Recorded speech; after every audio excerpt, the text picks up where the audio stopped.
O amor é a maior das virtudes. E a virtude é equilíbrio. Então, no amor não há excesso, no amor não há falta.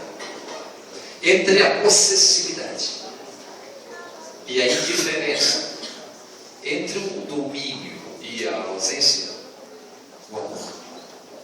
Sabendo disso, vocês comunicam a disposição e prometem que vão continuar a se esforçar, como têm feito até hoje, para não deixarem qualquer tipo de impulso passional transformá-los em controladores e dominadores um do outro, mas sempre se esforçarem para respeitarem a individualidade, a singularidade, o jeito de ser, de amar e de caminhar da pessoa amada.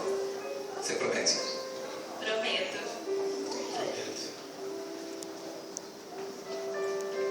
Outra virtude, a paciência. Costumo dizer que a paciência é uma erva muito amarga. Erva amarga que tem pouca semente. Cuidado para não perder. Mas os frutos dessa amarga planta são